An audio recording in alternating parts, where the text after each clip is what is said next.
Hi friends, I'm on my way to a motor track in West Virginia. A buddy of mine is a motorcycle enthusiast and he's going to be racing around a track today, so I'm going to be his one-man pit crew. I can't wait. It's going to be awesome. I've never been a pit crew guy before, so I'm going to help get his bike prepped, and it should be a fun day, so let's do it. I'm with my buddy Jonathan Lupinetti. Hey y'all. He is pretty much a professional motorcycle racer. And this is his sweet bike. I don't know if you can see this, but this thing is awesome. Look at this thing. What do you call it? It's a KTM RC 390.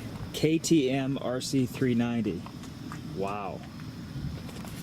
So, yeah, it's kind of dark out here right now, but we're getting ready to get the race on, and he's showing us some stuff on the bike. So what were you showing right here? You got the so I use these sand. I use these stands to basically pull the wheels up off of the ground, so that I can wrap the tires with a warming quilt that'll keep the heat, so that I get better traction. So these stands are made to roll up underneath of the forks and lift the bike off the ground. So this is the rear stand. Has two forks that fit underneath of these spools that are attached, and just kind of needs to be lined up. Usually like to kind of level the bike off.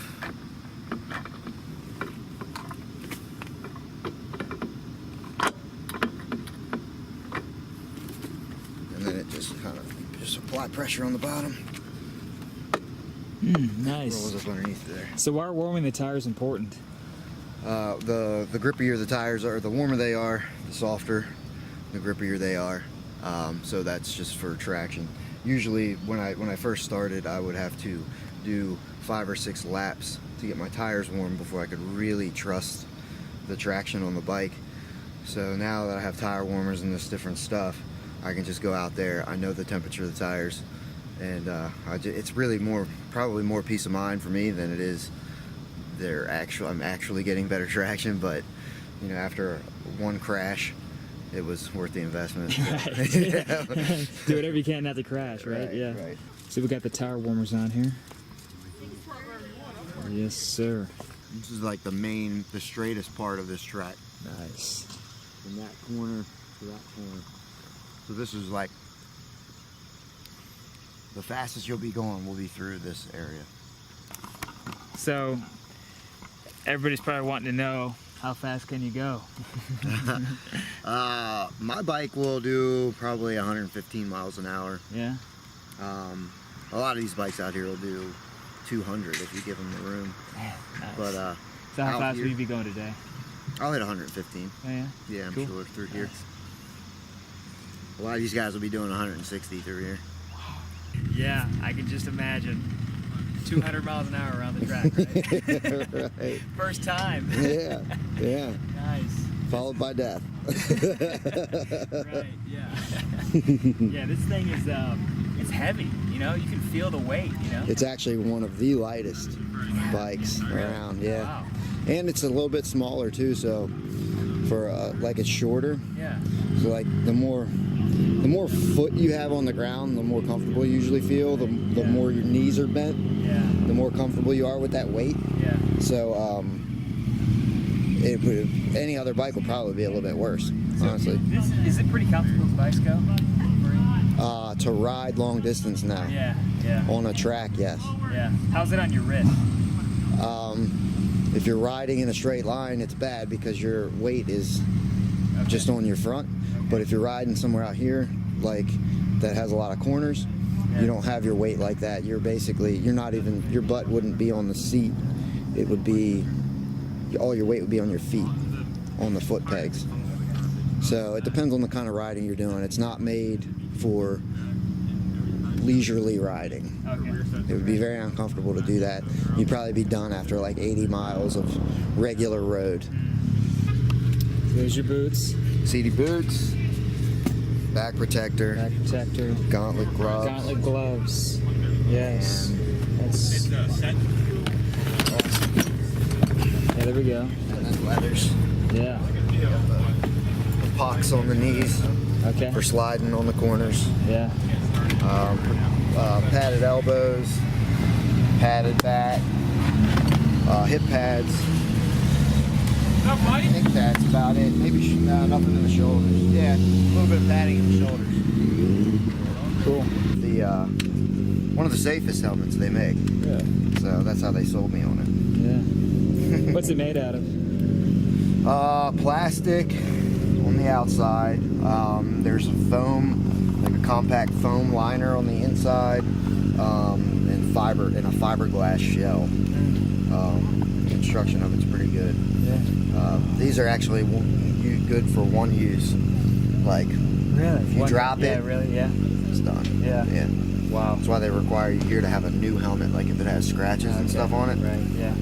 So John, you were explaining something interesting, the strategy that you're going to take before each turn. Can you explain what you're thinking through before you come into a turn?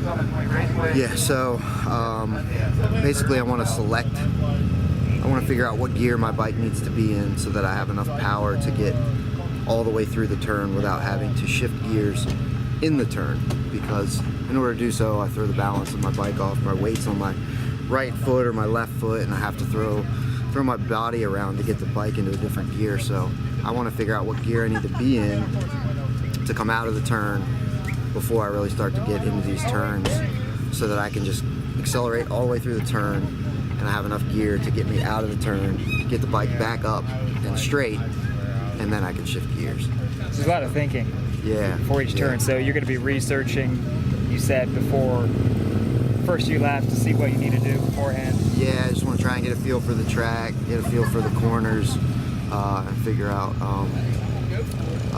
what gears I need to be in what turns, how fast I need to come into turns.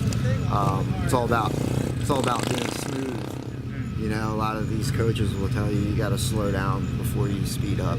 So really kind of being smooth, not nailing the throttle, nailing the brakes, you know, very rough. It's just all about a smooth, fluid, you know, fluidity. Yeah. So something you had mentioned before, you've been at this track a number of years ago, but you had an accident. Mm-hmm. Yeah, what was that like? It was scary. I had a fresh set of tires, which is why now I use the tire warmers. So I had a fresh set of tires put on the bike. I came out on the track, I didn't know what to expect, I'd never ridden out here before. Didn't realize that some of the turns are more technical than what they even look. They turn right, slide left. They're blind, you can't see them after, coming over a hill, it's right there in front of you. So anyway, I slid the bike out in front of me, and I slid on my back. I felt fine. I actually got hit by another motorcycle that was behind me. It's like my third lap of the day. It obviously ruined my day. Messed my bike up. Had to go to the hospital. Broke some ribs.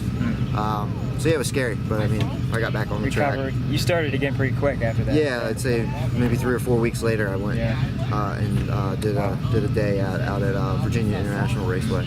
Just to I was very nervous. I didn't want to even ride really, but after that day, I felt fine again. So I'm glad I did that. Yeah. Wow. You do this, man? Yeah, I am. Very excited. Good. Thank you. Yeah. Feel a little. These leathers are a little tight, but break them in, stretch them out.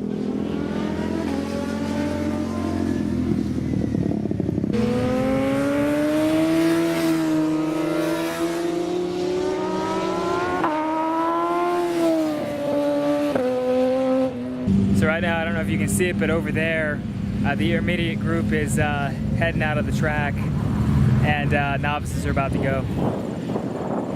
So John's about to head on out. He's in the novice, but he's pretty much an intermediate, so he may switch later today.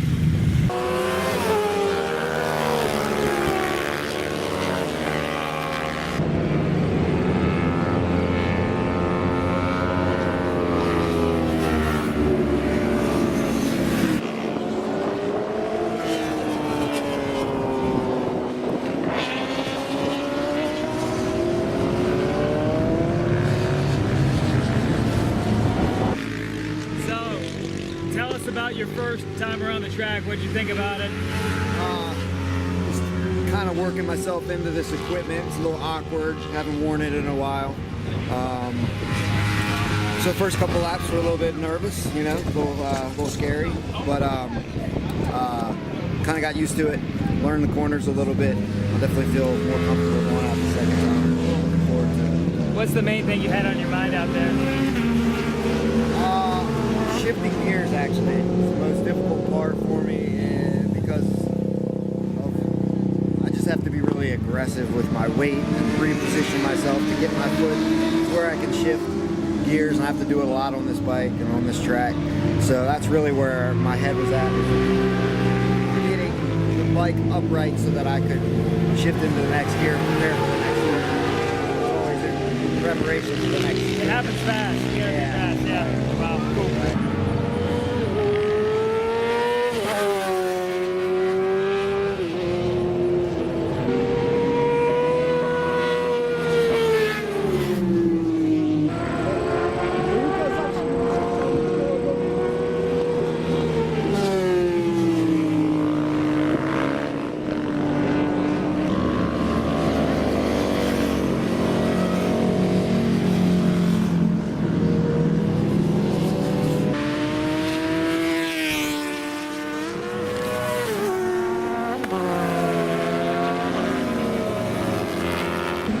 Well, it's going pretty good. John's out there right now, and guess what? I'm gonna get to ride on a motorcycle. It's gonna be about the lunch hour. I'm gonna get some leathers on, a helmet, and gonna ride second on one of the coach's motorcycles. It's gonna be awesome. There he is.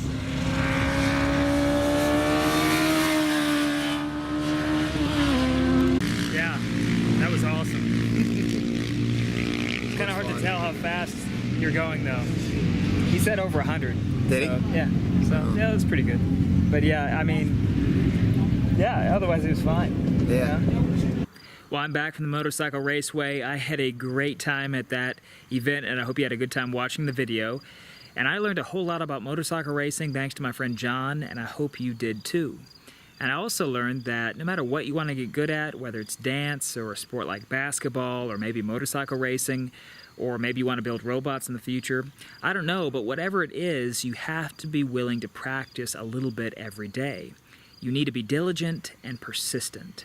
Diligence and persistence are really crucial, super important life skills, and they are necessary for whatever you want to improve in.